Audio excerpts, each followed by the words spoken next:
तो भारत में transport business करने के लिए फाइनेंस और इंश्योरेंस ये कितना जरूरी है? ये दो सेक्टर में डिवाइडेड है, पैसेंजर लॉजिस्टिक और एक गुड्स लॉजिस्टिक। देखिए, पैसेंजर लॉजिस्टिक्स है वो 70 to 80% B2C चलता है। एक ट्रक पर जो है 5 लोगों का जो है पूरा रोजगार जो है वो निर्भर रहता है। 99% फ्लीट जो ट्रांसपोर्ट इंडस्ट्री में मूव कर रहे हैं जी। ये फाइनेंस पे डिपेंड है। ओनर्स को फाइनेंस लेने में बड़ी उनको दिक्कत आती है। वो डिपेंड करता है आपके सिविल स्कोर पे। तो इंश्योरेंस की क्या क्या टाइप्स जो है वो बहुत ज्यादा इंपॉर्टेंट रोल अदा करते हैं। तो ये है कि ट्रांसपोर्ट रूल्स के अंदर थर्ड पार्टी इंश्योरेंस एक मैंडेटरी। भारत में फ्यूल प्राइसेस तो ट्रांसपोर्ट बिजनेस को ये कैसे प्रभावित करते हैं? फ्यूल प्राइसेस ट्रांसपोर्ट बिजनेस को नहीं, हमारी पूरी इकोनॉमी को प्रभावित करती है। इलेक्ट्रिक वाहनों का ट्रांसपोर्ट बिजनेस में क्या फ्यूचर है? सबसे पहली तो इलेक्ट्रिक व्हीकल की कॉस्ट। नमस्कार सर, कैसे हैं आप? बहुत बढ़िया। आप कैसे हैं? मैं बहुत अच्छी हूँ। तो बहुत अच्छा लग रहा है, मुर्तजा अली हामिद जी हमारे साथ हैं और आज हम भारतीय परिवहन उद्योग में फाइनेंस और इंश्योरेंस की क्या भूमिका है, कितना इम्पोर्टेंट है सर, इसी पर आपसे बात करने जा रहे हैं। क्योंकि बहुत वक्त से आपके बारे में सुन रही थी तो सोचा बहुत सारे इंपॉर्टेंट ऐसे क्वेश्चंस हैं जो आपसे करने हैं। और मुझे लगता है कि लोगों को भी इन तमाम सवालों के बारे में मालूम होना चाहिए, इनके जवाब मालूम होने चाहिए। तो बहुत बहुत स्वागत है आपका और शुरुआत करते हैं। तो सर सबसे पहले मैं आज शुरुआत करूंगी क्योंकि हम जिस तरह से देख रहे हैं चीजें बहुत ज्यादा भारत में बदली हैं। ट्रांसपोर्ट को अगर हम देखें तो बहुत सारे चेंजेस आए हैं। तो भारत में ट्रांसपोर्ट बिजनेस करने के लिए फाइनेंस और इंश्योरेंस ये कितना जरूरी है सर, इस पर बताइए। देखिए, सबसे पहले तो अगर ट्रांसपोर्ट की हम बात करें हम्म। तो पहले हमें ट्रांसपोर्ट सेक्टर को ही समझना होगा, क्योंकि इस पे कुछ भी बात करने के पहले इसको मुझे आपको थोड़ा सा ब्रीफ करना होगा। जी बिल्कुल। यहाँ जो ट्रांसपोर्ट इंडस्ट्री है ये दो सेक्टर में डिवाइडेड है, पैसेंजर लॉजिस्टिक और एक गुड्स लॉजिस्टिक। देखिए, पैसेंजर लॉजिस्टिक्स है वो 70 to 80% B2C चलता है, यानी बिजनेस टू कस्टमर। लेकिन जो गुड्स लॉजिस्टिक है उसकी फ्रेमिंग इंडिया में इस तरह से हुई है कि वो B2B 80 to 90% चलता है।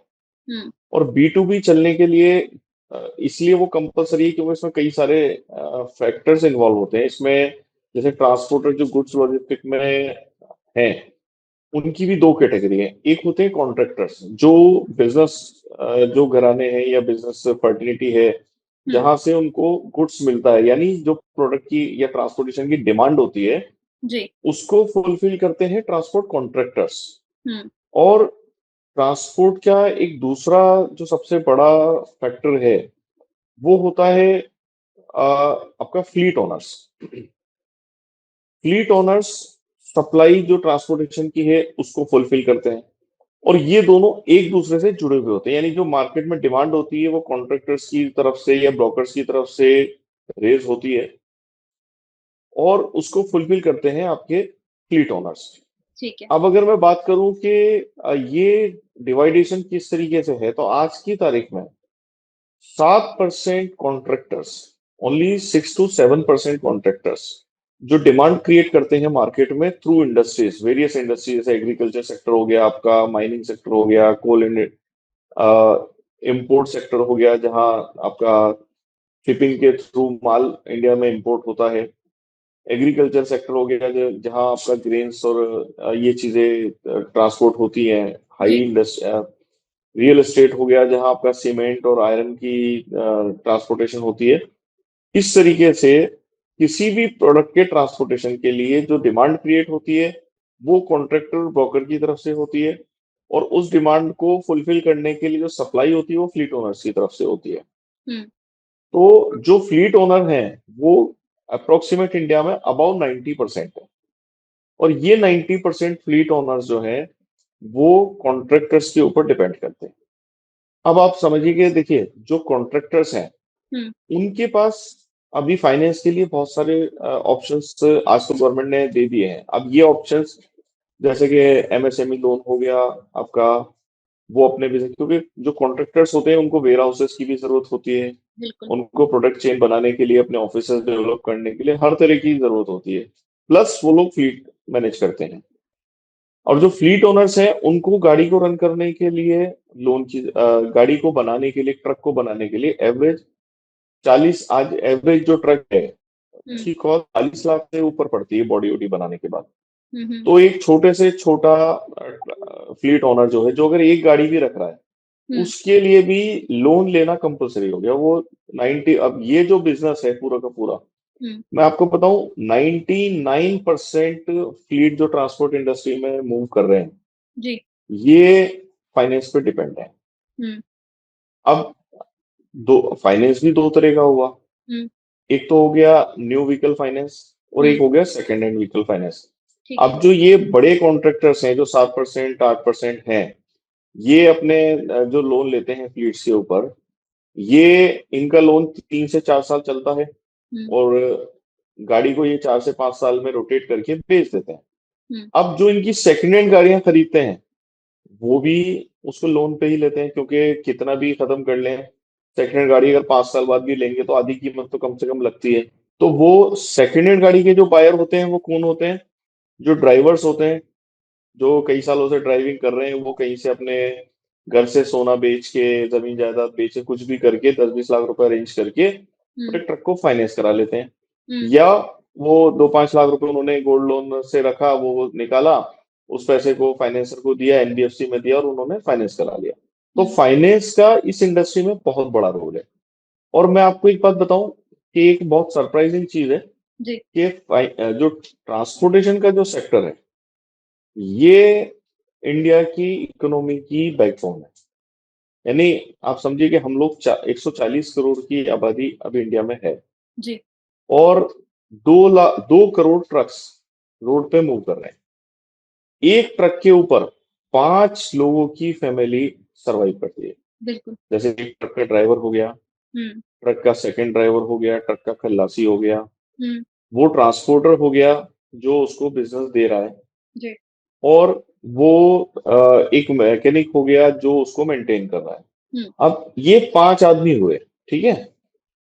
तो पांच, अब आप समझिए कि 2 करोड़ ट्रक हैं, तो 10 करोड़ तो व्यक्ति ये हो गए। हम्म। अब ये 10 करोड़ लोगों के पीछे, यानी इन 5 लोगों के पीछे 5-5 लोगों का परिवार एक के हम्म। पीछे, तो यानी आपकी 50 करोड़ की पॉपुलेशन इस इंडस्ट्री से कनेक्टेड है, बिल्कुल।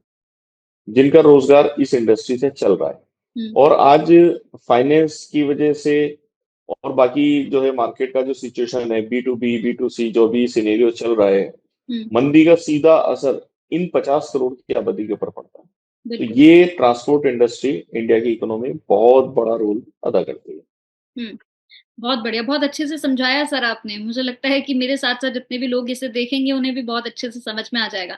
एक और सवाल है सर मेरा, जैसे सर अगर हम बात कर रहे हैं, जैसे आपने बताया कि एक एक ट्रक पर जो है 5 लोगों का जो है पूरा रोजगार जो है वो निर्भर रहता है। बहुत अच्छे से समझाया आपने। जी छोटे और मध्य फ्लीट ओनर्स की अगर मैं बात करूं सर, तो ओनर्स को फाइनेंस लेने में क्या दिक्कत आती है इसमें, इसके बारे में बताइए, क्योंकि कई बार हमने सुना है कि फाइनेंस लेने में बड़ी उनको दिक्कत आती है। देखिए मैडम, सबसे बड़ी तो दिक्कत ये होती है हम्म। कि अ, जो फाइनेंस जो है, हम्म। वो डिपेंड करता है आपके सिविल स्कोर पे।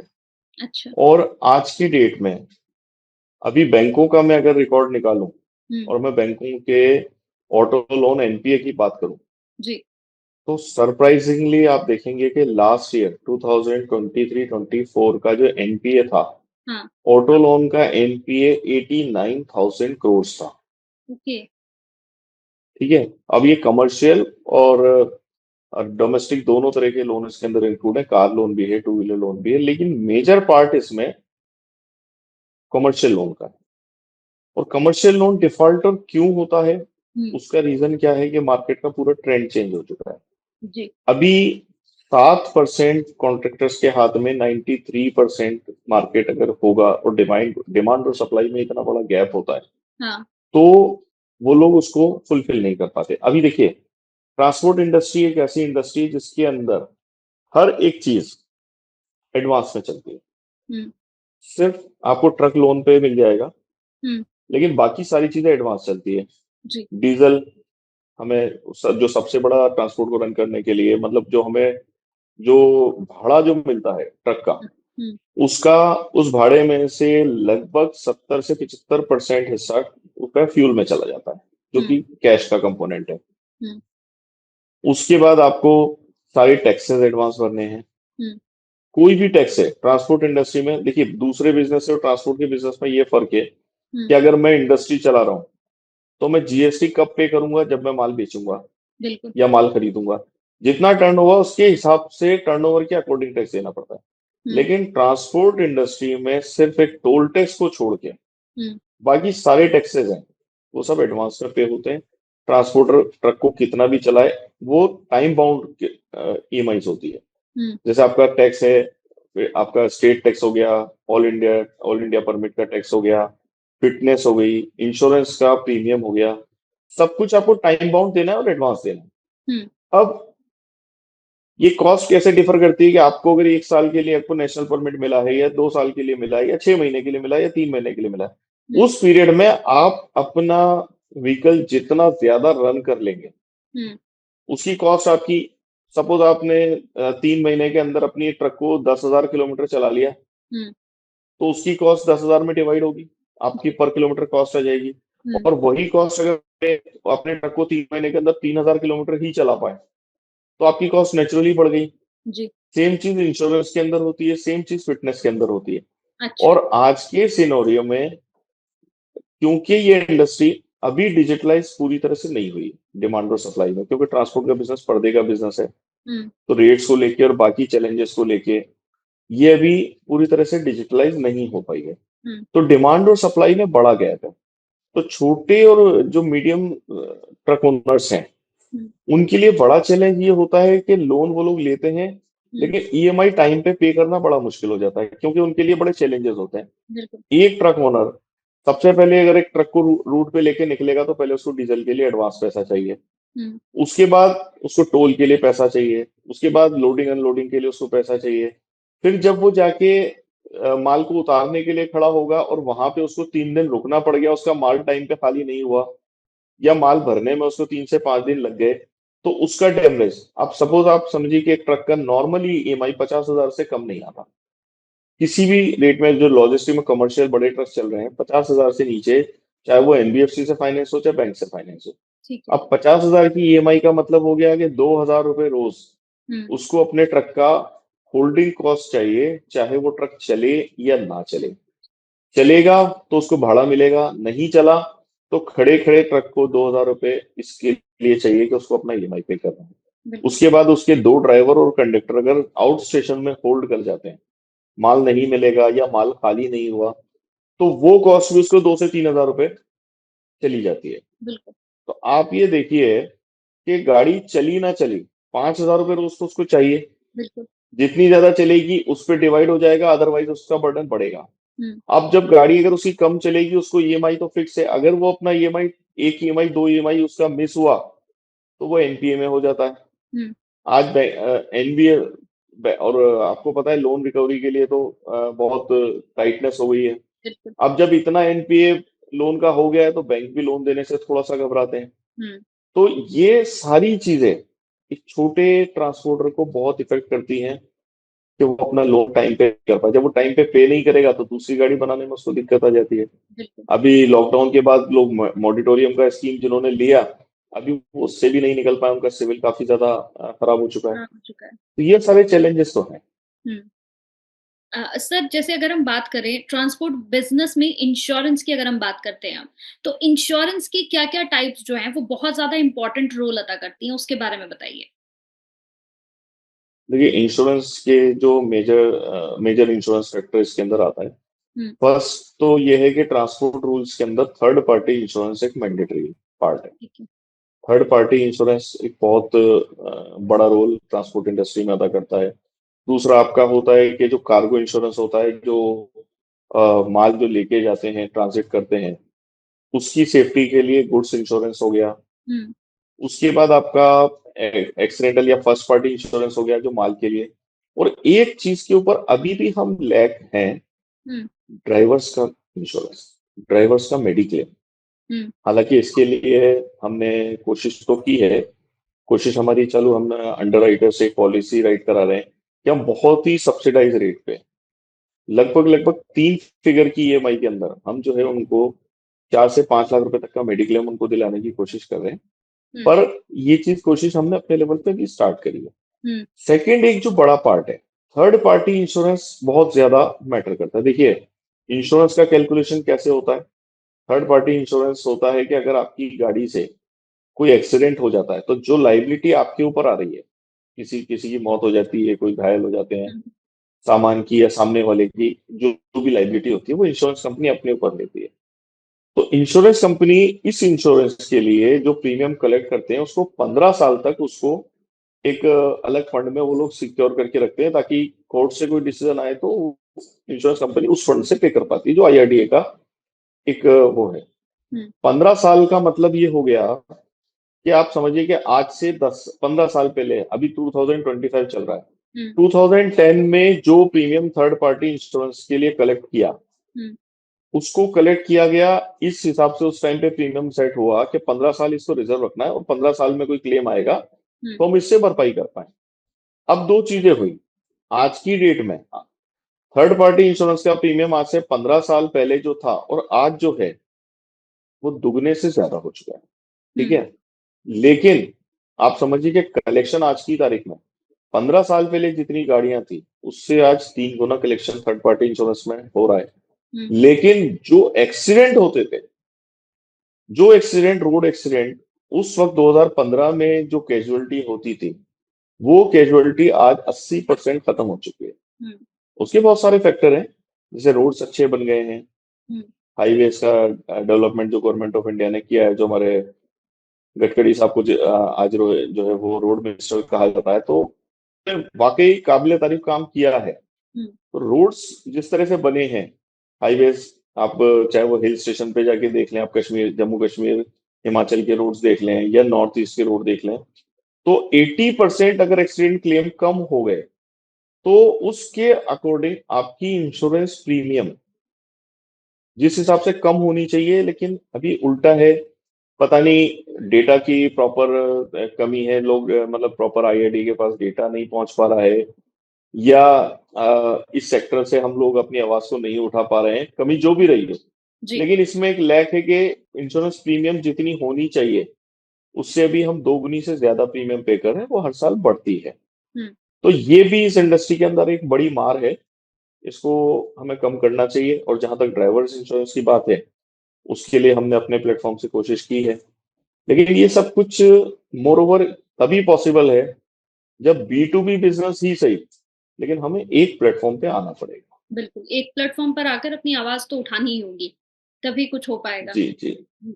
आवाज भी उठानी पड़ेगी। और देखिए, इसमें गवर्नमेंट से ज्यादा हम खुद कैपेबल हैं सब चीजें मैनेज करने के लिए। बिल्कुल। आज एक प्लेटफॉर्म पे अगर होंगे, जैसे मैंने कोशिश चालू की है, मैं एक प्लेटफॉर्म पे अपने सभी ट्रांसपोर्ट भाई, फ्लीट ओनर भाइयों को मैं लेके आने की कोशिश कर रहा हूँ। हम्म। और अगर हम उस पे आते हैं, नंबर ऑफ फ्लीट्स हमारे पास होंगे, तो हम लोग थर्ड पार्टी इंश्योरेंस हो या फर्स्ट पार्टी इंश्योरेंस हो या ड्राइवर इंश्योरेंस हो, अपने डेटा बेस से हम लोग जो है आवाज उठा के अपनी परचेजिंग पावर का इस्तेमाल करके हमारे ट्रांसपोर्ट भाइयों को, ट्रांसपोर्टर भाइयों को, ड्राइवर भाइयों को, फ्लीट ओनर्स को हम वो सपोर्ट करके इसको काफी नीचे ला सकते हैं। हम्म।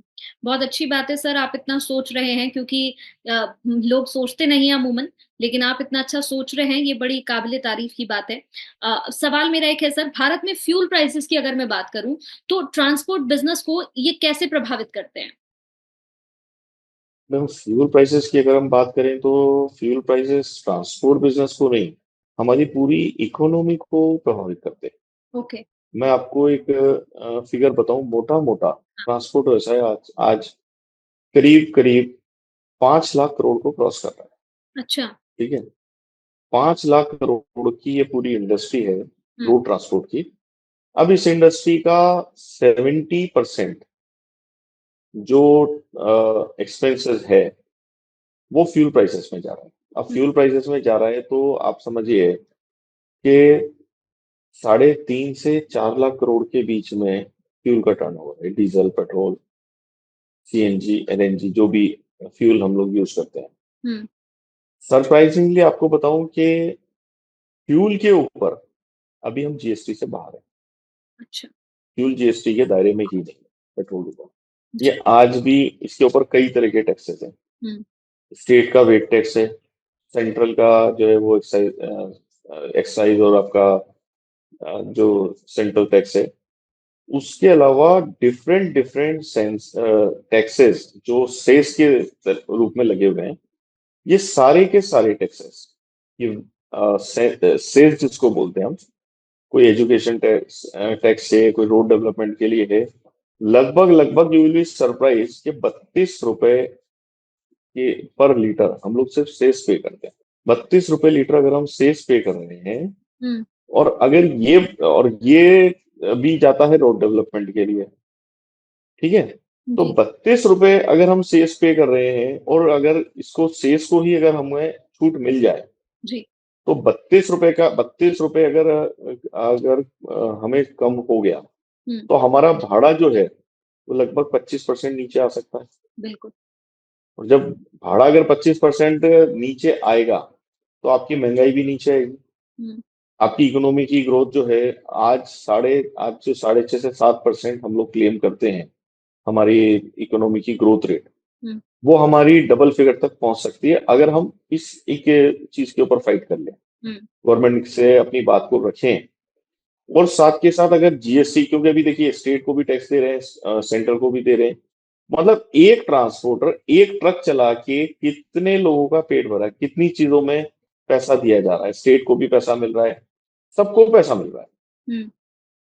और सबको पैसा मिलने के बाद सबका डेवलपमेंट चल रहा है, लेकिन हम अपना डेवलपमेंट सिर्फ इसलिए नहीं कर पा रहे क्योंकि हमें चीजों का पता ही नहीं है, लैक ऑफ कम्युनिकेशन। हमें अपनी मतलब पता ही नहीं है कि हम कहाँ खर्च करना है। कहाँ कर। तो फ्यूल प्राइस इसमें एक बहुत बड़ा फैक्टर है। बहुत बड़ा फैक्टर है। और हमने इसको, देखिए, यहाँ भी मैं आपको यही बात कहूंगा कि जी। अगर हम संगठन में जाते हैं, जैसे फ्यूल प्राइस को एक तो कॉम्पिटिटिव रेट पे लाना जरूरी है। हम्म। एक तो सेल्स वाली बात होगी, कुछ जो है वो पेट्रोलियम कंपनी भी अपने प्रॉफिट मार्जिन को उसको लेके, बाकी आप देखिए कोई भी टैक्सेस पे होता है वो परसेंटेज पे होता है, बिल्कुल। पर फ्यूल के टैक्सेस जो है वो पर लीटर के ऊपर है। अभी आप समझिए कि आज की तारीख में एक जो पहले डिस्काउंट फ्यूल पे पेट्रो कार्ड के थ्रू चला करता था, जिसके पास जो ज्यादा फ्यूल यूज करेगा उसको पॉइंट के बेस पे या रेट्स के बेस पे भी डिस्काउंट मिला करता था। जी। अभी पेट्रोलियम कंपनियों ने उसको बंद कर दिया है। हम्म। हम एक प्लेटफॉर्म बना के, हम अपने प्लेटफॉर्म के जरिए इन अनऑर्गेनाइज्ड फ्लीट ओनर्स को अपने प्लेटफॉर्म पे लाके हम जो उस फ्यूल प्राइस को भी कम कराने की कोशिश कर रहे हैं, तो जो डिस्काउंट के बेस पे, वॉल्यूम के बेस पे हम उस डिस्काउंट को भी वापस शुरू कराने की दौड़ में हैं। और हो सकता है कि बहुत जल्दी हमारी बात जो है वो पूरी होगी, और हम जी। अपने फ्लीट ओनर्स को कुछ डिस्काउंट हम लोग उनके मार्जिन में दिला पाएंगे, जो हम्म। कि उनकी एक बहुत छोटी नहीं, बहुत बड़ी बचत हो सकती है। बिल्कुल। ट्रांसपोर्ट के लिए अगर मैं बात करूं टेक्नोलॉजी की, अब तो कौन कौन सी टेक्नोलॉजी सोल्यूशन जो है वो बहुत ज्यादा हेल्पिंग हो सकती है, मददगार साबित हो सकती हैं? देखिए, सबसे पहली चीज तो अ, ये क्योंकि बी टू बी मार्केट है, ठीक है। तो बी टू बी मार्केट के अंदर फ्लीट मैनेजमेंट एक बड़ा चैलेंज है। सेक्टर अनऑर्गेनाइज्ड, ट्रांसपोर्टर्स के पास में, फ्लीट ओनर्स के पास में इंफॉर्मेशन नहीं पहुंचती है। अब हम्म। पैसेंजर लॉजिस्टिक को आप देखें, ओला या उबर जो आज चल रही है, ये बी टू सी है। तो ये अपने ड्राइवर्स का और कस्टमर के बीच में सिर्फ एक प्लेटफॉर्म होता है। इस हम्म। प्लेटफॉर्म पे कस्टमर की इंफॉर्मेशन और गाड़ी की इंफॉर्मेशन, ड्राइवर की इंफॉर्मेशन प्रॉपर तरीके से पहुंचती है, मिनटों का हिसाब रहता है। एक तो गुड्स ट्रांसपोर्ट में इस तरह के प्लेटफॉर्म की कमी है कि जो इन्फॉर्मेशन दे पाए।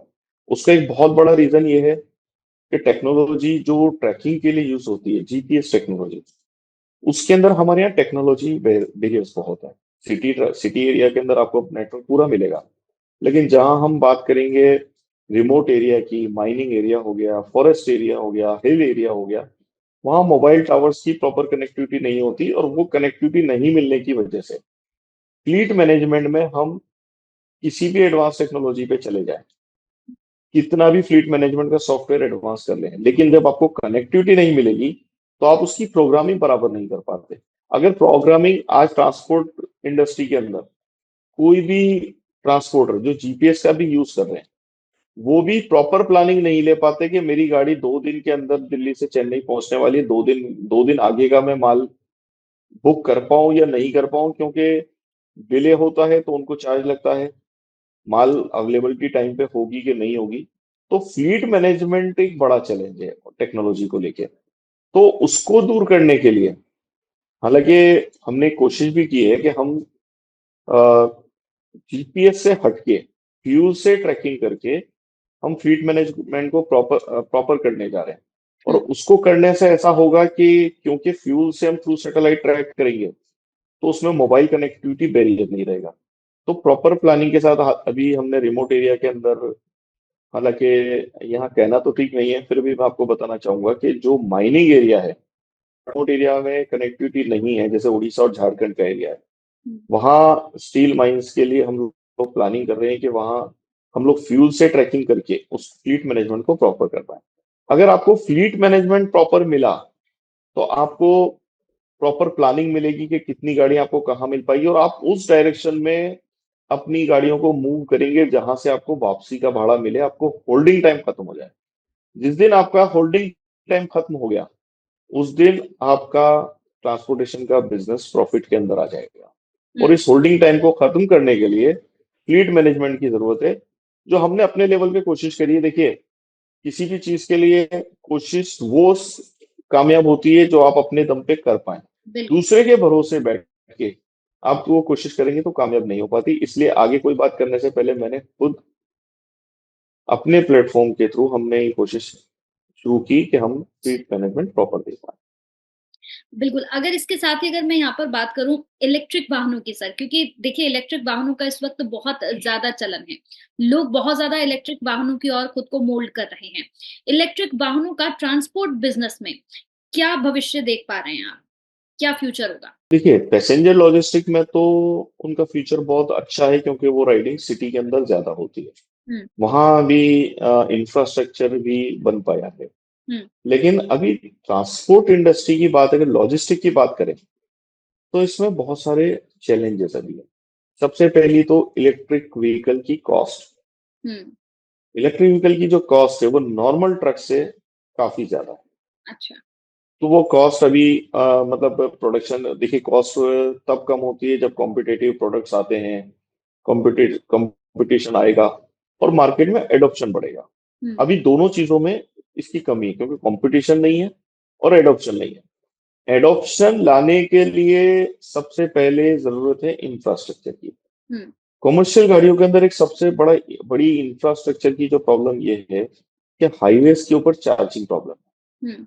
देखिए, बैटरी बैकअप आप कितना भी कहें, 200 किलोमीटर के बाद उसको चार्ज करने की जरूरत है। हुँ।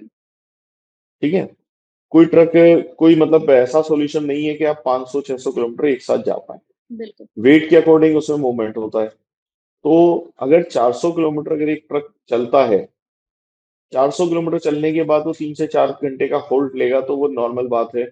ड्राइवर को रेस्ट भी चाहिए। उतने पीरियड में जिस जगह वो रेस्ट ले, वहां पे उसकी गाड़ी की चार्जिंग हो जानी चाहिए।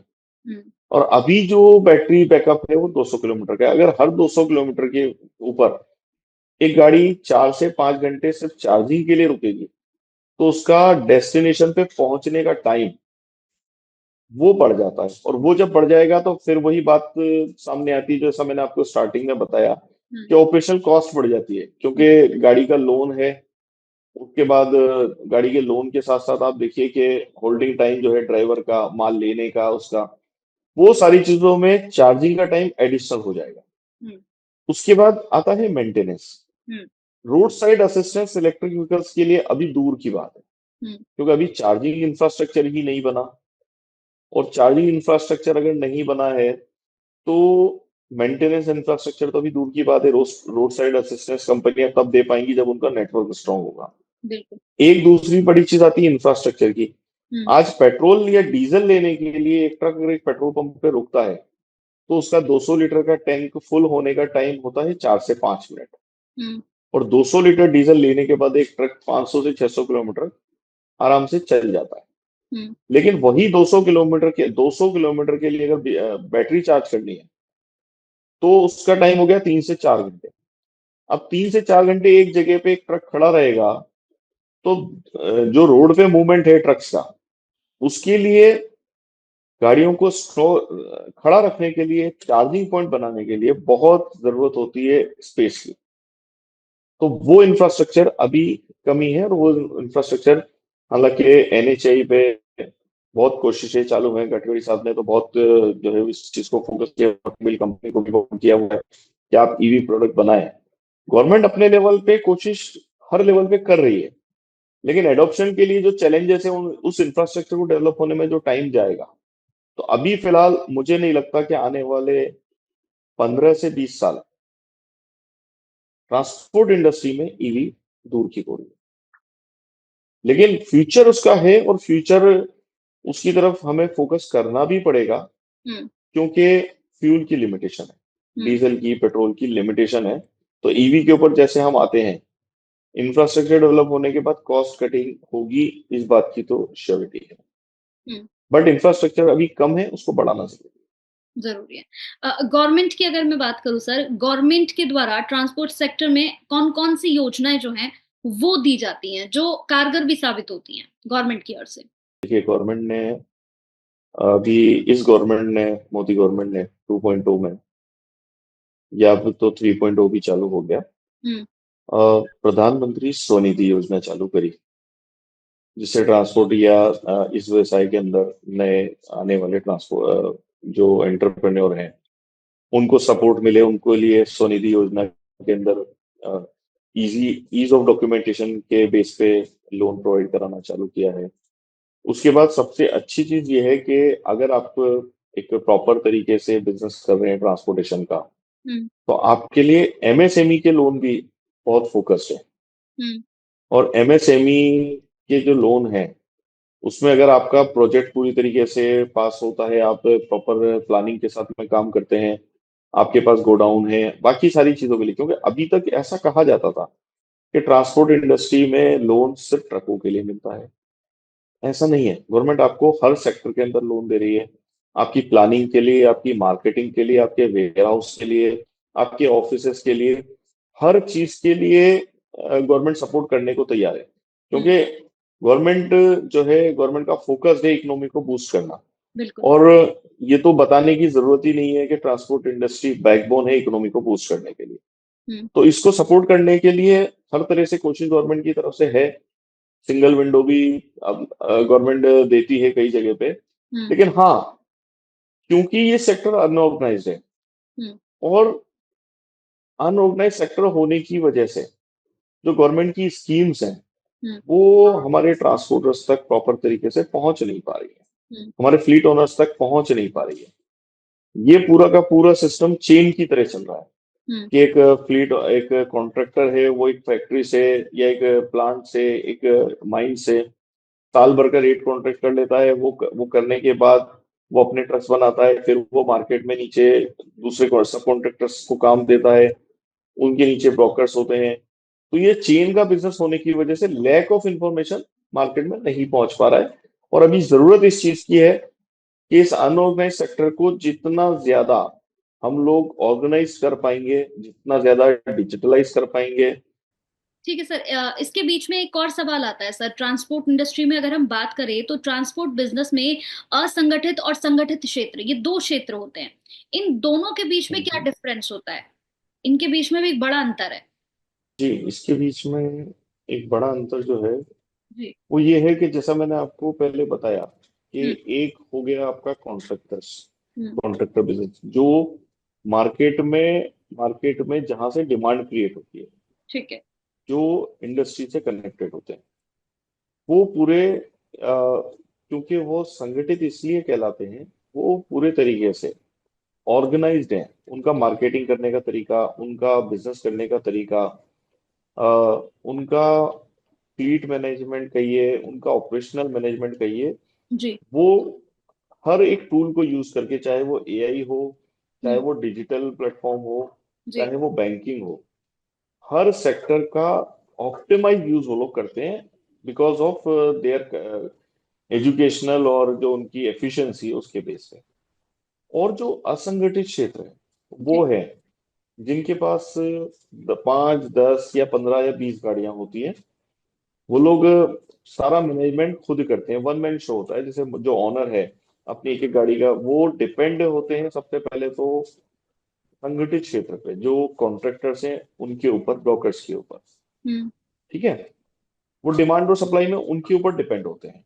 हम्म। उनके पास अपना कोई फ्लीट मैनेजमेंट नहीं होता है, उनके पास अपना एआई का टूल नहीं होता है, उनके पास बैंकिंग सॉल्यूशन बहुत अच्छे नहीं होते। सिर्फ फ्लीट गाड़ियों के लिए जो उनको लोन मिल पाता है, हम्म। कमर्शियल लोन, वही उनके लिए उनको मिल पाता है।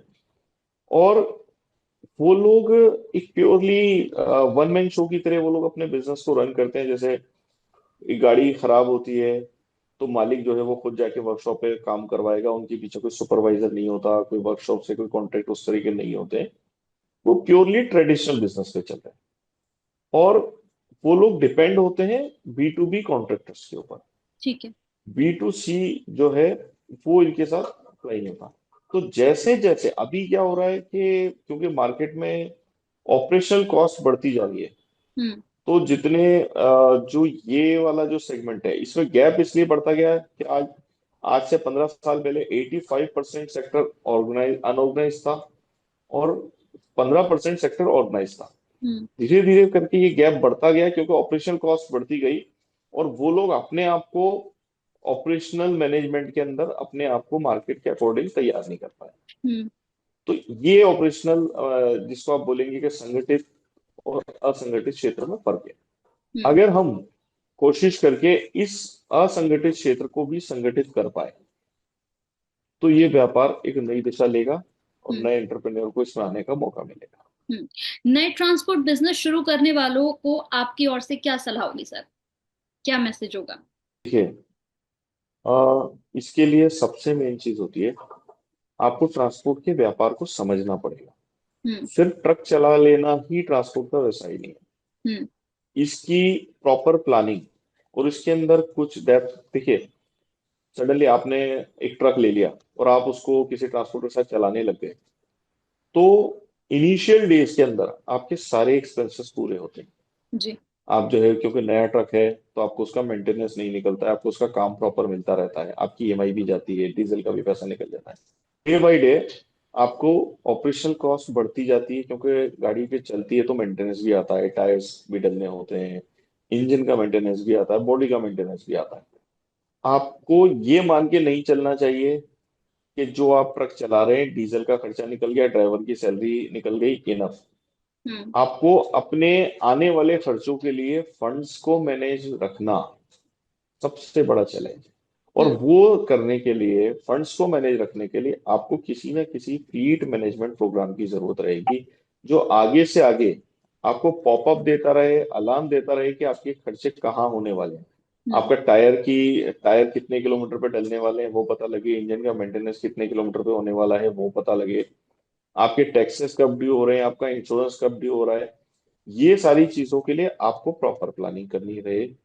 उसके साथ साथ जो हम्म। सबसे बड़ी चीज है, आपको क्राइसिस मैनेजमेंट के ऊपर अपने आप को पूरा तैयार रखना पड़ेगा, क्योंकि हम्म। यही एक ऐसा बिजनेस है जिसमें सडन मिस हैपनिंग बहुत होती है। गाड़ी का हाईवे के ऊपर गाड़ियों का पलट जाना, हम्म। टायर फट जाना, एक्सीडेंट हो जाना, ये सारे जो सडन एक्सपेंस आते हैं उसके लिए आपको प्रॉपर तैयार रहना पड़ेगा। उसके लिए फंडिंग के लिए आपको अपना सरप्लस बजट बना के रखना पड़ेगा। हम्म। और इसके लिए हमारा एक सजेशन बैंकों को भी है कि हम्म। आप लोग जो है वो ट्रांसपोर्टर्स को क्राइसिस मैनेजमेंट के लिए शॉर्ट टर्म फाइनेंस अवेलेबल करा पाए, जी। तो इस इंडस्ट्री को बहुत बड़ा सपोर्ट मिलेगा। क्योंकि एक ट्रांसपोर्टर जो है, एक फ्लीट ओनर जो है, उसका क्राइसिस मैनेजमेंट सडनली आ जाता है, तब जाके उसका बैंक का ईएमआई बाउंस होता है और फिर उसका लोन ट्रैक रिकॉर्ड बिगड़ता चला जाता है। जी। तो मैं नए फ्लीट ओनर से, जो नए इस इंडस्ट्री में आने वाले लोग हैं, उनसे एक ही चीज का मेरा गुजारिश है, जी। Proper education, proper fleet management program के साथ में मार्केट की प्रॉपर नॉलेज लेके आप काम करेंगे तो आप कभी भी फेल नहीं होंगे। बिल्कुल। बहुत अच्छा लगा सर आपसे बात करके, और बहुत ज्यादा अच्छा ये लगा कि आप इतना सोच रहे हैं, ट्रांसपोर्ट इंडस्ट्री में आप लोगों के लिए इतना सोच रहे हैं। ये बहुत अच्छी बात है। बहुत अच्छा लगा आपसे बात करके, और जितने भी लोग इस पॉडकास्ट को देखेंगे मुझे लगता है कि बहुत कुछ सीखने और बहुत कुछ समझने को उन्हें मिलेगा। बहुत बहुत थैंक यू आपका। Thank you.